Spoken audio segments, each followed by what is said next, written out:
Assalamualaikum warahmatullahi wabarakatuh. Salam sejahtera untuk kita semua. Pertama-tama, perkenalkan nama saya Elvira Sarcisewa dari kelas 1B, NIM P071723222068. Di sini saya akan menjelaskan tentang alat hematologi analyzer dan alat PCR. Kita langsung pada alat yang pertama, yaitu alat hematologi analyzer. Sejarah alat hitung sel darah pertama kali dicetuskan oleh Wallace Coulter pada 1952. Hak paten hitung partikel dalam suspensi diterapkan pada sel darah. Alat hematologi analyzer di laboratorium digunakan untuk yang pertama uji saring ganda, yang kedua diagnosis, yang ketiga monitoring, dan yang keempat prognosis. Hasil pengukuran pada alat hematologi analyzer yaitu tepat, akurat, teliti, cepat, dan dapat dipercaya. Lanjut pada pengertian alat hematologi analyzer. Hematologi analyzer adalah alat yang digunakan untuk memeriksa darah lengkap dengan menghitung dan mengukur sel-sel darah secara otomatis berdasarkan variasi impedasi aliran listrik atau berkas cahaya terhadap sel-sel yang dilewatkan. Ribuan sel dialirkan melalui cel tersebut sedemikian rupa, sehingga sel dapat lewat satu persatu. Kemudian dilakukan penghitungan jumlah sel dan ukurannya. Alat hematologi analyzer saat ini banyak digunakan dalam laboratorium klinik.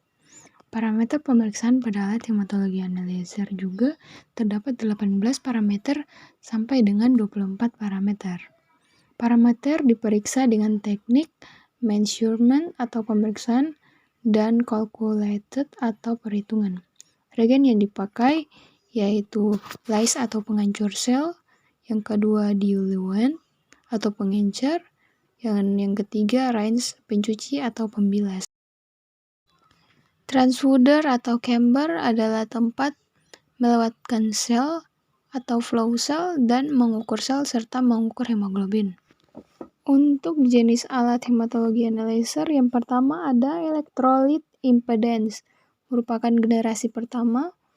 Alat ini lebih banyak dipakai di rumah sakit. Selanjutnya harga ini juga terbilang lebih murah. Yang kedua scatter light atau optical light, sama dengan electric impedance, hanya saja di dalam pengukurannya lebih teliti. Digunakan pada instansi-instansi yang memerlukan hasil yang lebih akurat. Metode elektrik impedasi, prinsip berdasarkan variasi impedasi. Sel dilewatkan pada celah sempit yang diletakkan dua buah elektroda, vakum dan konstan.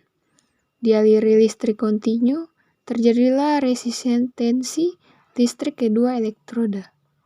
Impuls voltage diteruskan amplifier berupa grafik pulse.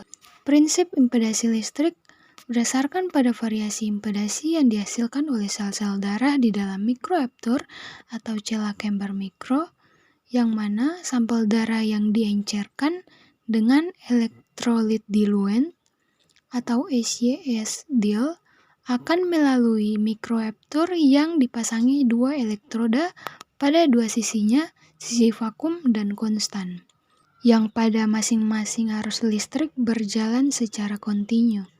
Maka akan terjadi peningkatan resistensi listrik atau impedasi pada kedua elektroda sesuai dengan volume sel atau ukuran sel yang melewati. Yang kedua, impuls voltage yang dihasilkan oleh amplifier circuit ditingkatkan dan dianalisa oleh electronic system.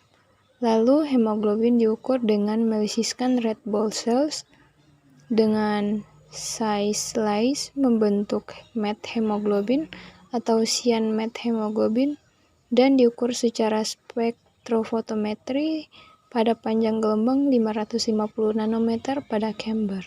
Yang kedua, laser optik berdasarkan atas pengukuran penyebaran sinar atau light scattering. Ketika sel darah lewat sebuah berkas cahaya atau optikal atau laser, sel darah menimbulkan penyebaran ke depan dan ke samping. Penyebaran ke depan menunjukkan ukuran sel, sedangkan penyebaran ke samping menunjukkan kompleksitas dan granularitas sel. Lanjut pada prinsip scatter light, metode di mana sel dalam suatu aliran melewati celah di mana berkas cahaya difokuskan ke situ atau sensing area. Apabila cahaya tersebut mengenai sel, akan dihamburkan, dipantulkan, atau dibiaskan ke semua arah. Beberapa detektor yang diletakkan pada sudut-sudut tertentu akan menangkap berkas-berkas sinar sesudah dilewati sel itu. Parameter hematologi analyzer elektrik impedasi.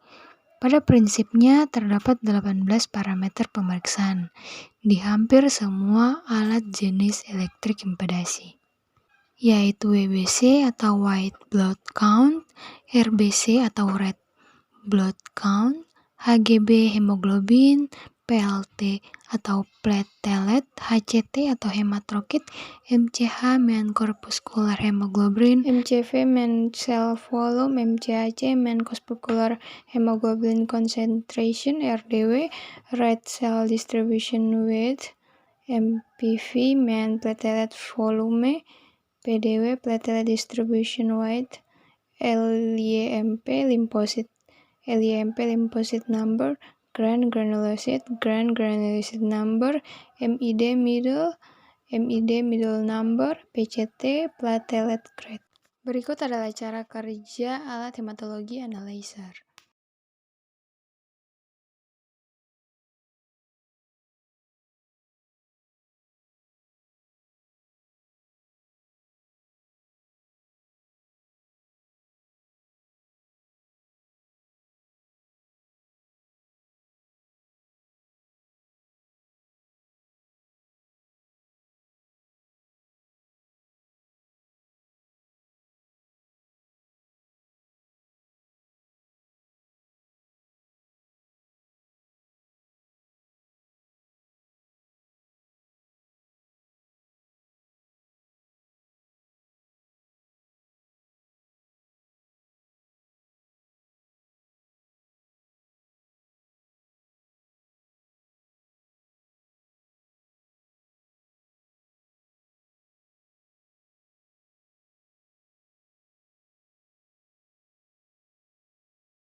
Next, perawatan alat hematologi analyzer. Untuk perawatan harian, shutdown dan membersihkan trap chamber, kosongkan jika perlu. Perawatan mingguan, membersihkan SRV tray. Perawatan bulanan, membersihkan waste chamber, dan setiap 2.500 sampel, membersihkan transducer. Perawatan 3 bulan, membersihkan SRV atau sampel rotor valve atau setiap 7.500 sampel. Perawatan tidak berkala auto rinse jika diperlukan. Lanjut pada penjelasan materi yang kedua, alat polimerase chain reaction atau PCR. PCR sendiri adalah teknik replikasi atau penggunaan DNA secara in vitro. Dan nama dari alat PCR adalah thermocycler. Cara kerja PCR terdapat 3 cara kerja. Untuk yang pertama adalah denaturasi. Pada proses ini, DNA untai ganda akan membuka menjadi 2 untai tunggal. Proses terjadi pada suhu 94-95 derajat Celcius selama 3 menit. Di dalam proses PCR, denaturasi awal dilakukan sebelum enzim Taq polimerase ditambahkan ke dalam tabung reaksi. Denaturasi DNA merupakan proses pembukaan DNA untaian ganda menjadi DNA untaian tunggal. Denaturasi yang tidak lengkap mengakibatkan DNA mengalami renaturasi atau membentuk DNA untai ganda lagi secara cepat, dan ini mengakibatkan gagalnya proses PCR. Adapun waktu denaturasi yang terlalu lama dapat mengurangi aktivitas enzim Taq polimerase. Untuk cara kerja yang kedua pada alat PCR yaitu annealing atau penempelan primer. Pada proses ini, primer akan menuju daerah yang spesifik yang komplement dengan urutan primer.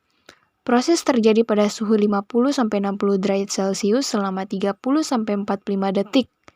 Kriteria yang umum digunakan untuk merancang primer yang baik adalah bahwa primer sebaiknya berukuran 18-25 basa dan mengandung 50-60% guanin dan sitosin. Dan kedua primer tersebut sebaiknya sama. Semakin panjang ukuran primer, semakin tinggi pula temperaturnya. Selanjutnya, untuk cara kerja yang ketiga pada alat PCR yaitu polimerasi. Proses yang terjadi adalah primer yang telah menempel tadi akan mengalami perpanjangan pada sisi tiga-tiganya dengan penambahan DNTP yang komplement dengan template oleh DNA polimerase. Proses terjadi pada suhu 72 derajat Celcius selama 1 menit. Selama tahap ini, tak polimerasi memulai aktivitasnya memperpanjang DNA primer dari ujung tiga-tiganya. Kecepatan penyusunan nukleotida oleh enzim tersebut pada suhu 72 derajat Celcius diperkirakan 35-100 nukleotida per detik, bergantung pada buffer, pH, konsentrasi garam, dan molekul DNA target. Dengan demikian, untuk produk PCR dengan panjang 2000 pasang basa, waktu 1 menit sudah lebih dari cukup untuk tahap perpanjangan primer ini. Biasanya, di akhir siklus PCR, waktu yang digunakan untuk tahap ini diperpanjang sampai 5 menit sehingga seluruh produk PCR diharapkan terbentuk DNA untai ganda. Berikut adalah proses kerja alatnya, yang terdiri atas 3 tahap yang sudah dijelaskan. Yang berwarna merah ini adalah DNA targetnya. Tahap yang pertama yaitu denaturasi pada suhu 95 derajat Celcius. Kemudian, pada saat denaturasi, DNA utas ganda menjadi DNA utas tunggal. Di sini sudah dilihat adanya DNA polimerasi yang tahan akan panas, kemudian ada primer, dan kemudian ada nukleotida. Lanjut pada tahap annealing pada suhu 55-60 derajat Celcius, primernya menempel, kemudian polimerase pada suhu 72 derajat Celcius. Polimerase adalah proses pemanjangan utas DNA dibantu enzim DNA polimerase. Prosesnya seperti ini untuk siklus yang pertama dari 1 DNA menjadi 2 DNA. Untuk siklus yang kedua didenaturasi lagi, kemudian annealing atau penempelan, primer kemudian di-extension pada suhu 72 derajat Celcius atau polimerase. Proses sintesis DNA lagi terdiri dari 1 DNA menjadi 2 DNA, kemudian 2 menjadi 4. Kemudian pada siklus yang ketiga tetap didenaturasi pada suhu 95 derajat Celcius, kemudian annealing pada 55-65 derajat Celcius atau primernya menempel, kemudian extension atau polimerasi pada suhu 72 derajat Celcius. Pada proses ini, DNA targetnya akan diambil.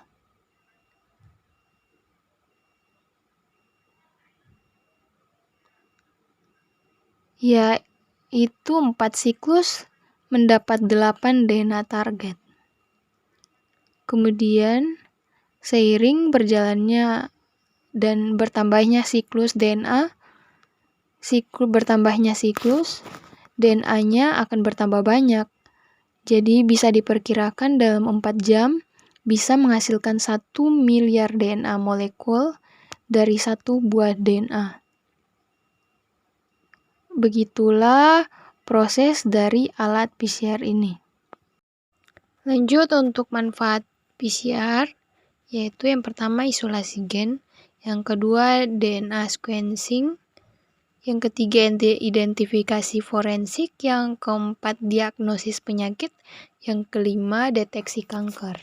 Yang pertama manfaat PCR bagi isolasi gen, yaitu isolasi gen penghasil insulin dari DNA genom manusia, lalu menyisipkannya ke sel bakteri E. coli agar bakteri dapat memproduksi insulin. Untuk mengisolasi gen, diperlukan DNA pencari atau dikenal dengan nama probe, yang memiliki urutan basa nukleotida sama dengan gen yang kita inginkan. Probe ini biasa dibuat dengan teknik PCR menggunakan primer yang sesuai dengan gen tersebut.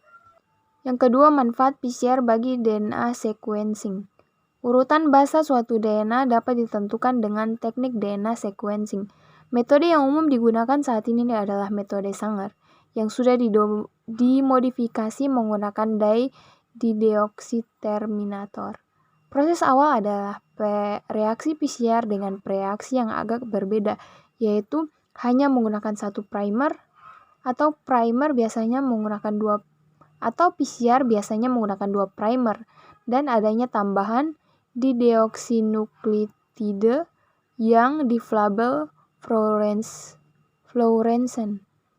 Karena warna fluorescence untuk setiap basa berbeda, maka urutan basa suatu DNA yang tidak diketahui bisa ditentukan. Yang ketiga, manfaat PCR identifikasi forensik. Seorang yang terlibat kejahatan, baik pelaku maupun korban, atau korban kecelakaan atau bencana, kadang sulit diidentifikasi. Pengujian DNA adalah pilihan yang tepat.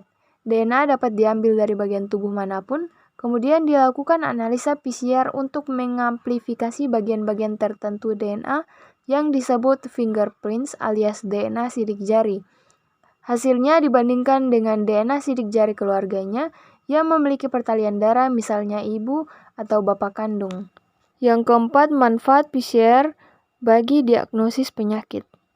Kebutuhan diagnosis kesehatan saat ini kaitannya dengan metode molekuler, yaitu tersedianya metode molekuler yang memenuhi kriteria akurat, cepat, dan murah. Akurasi metode PCR sangat ditentukan oleh kemampuan kita dalam hal 1. Merancang pasangan primer spesifik dari gen yang akan diperbanyak. Yang kedua, pemilihan gennya. Yang ketiga, pemilihan metode PCR yang akan dipakai. Yang kelima, manfaat PCR bagi deteksi kanker. Deteksi kanker menggunakan onkogen spesifik kanker. Sedangkan untuk deteksi mutasi gen pada jaringan kanker yang memerlukan tingkat akurasi tinggi, maka biasanya digunakan metode PCR yang telah dimodifikasi. Sekian pemaparan materi yang telah saya sampaikan tentang alat hematologi laser dan alat PCR. Semoga video kali ini dapat berguna bagi siapa saja yang menonton. Mohon maaf bila ada kesalahan kata dan kekurangan materi yang telah disampaikan. Assalamualaikum warahmatullahi wabarakatuh. Salam sejahtera untuk kita semua.